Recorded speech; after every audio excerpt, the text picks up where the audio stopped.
অভিন্ন নদীর পানি ব্যবস্থাপনায় সব দেশের মানুষের স্বার্থকে গুরুত্ব দিতে হবে উল্লেখ করে পরিবেশ উপদেষ্টা সৈয়দা রিজওয়ানা হাসান বলেছেন, আঞ্চলিক সমস্যার সমাধান না হলে বাংলাদেশ সীমিত সম্পদ দিয়ে এর কতটা সমাধান করতে পারবে তা ভাবতে হবে।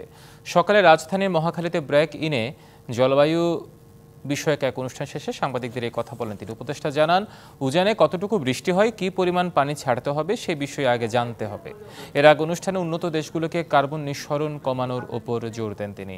উপদেষ্টা আরও বলেন, জলবায়ু পরিবর্তন মোকাবেলায় ওইসব দেশগুলোর যে পরিমাণ অনুদান দেওয়ার কথা তা দিচ্ছেন না তারা।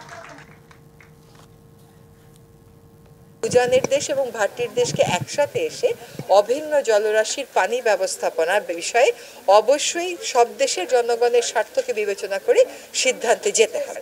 কি পরিমাণ বৃষ্টিপাত উজানে হচ্ছে, কয়টা স্ট্রাকচার আছে আন্তর্জাতিক নদীগুলোর উপর, কতটুকুন পানি ছেড়ে দেওয়া হবে, এগুলোর যদি আমাদের আগাম সতর্কতার সমঝোতা না থাকে তাহলে বাংলাদেশের মানুষের জন্য এর প্রভাব মোকাবেলা কিন্তু কষ্টকর হয়ে উঠবে।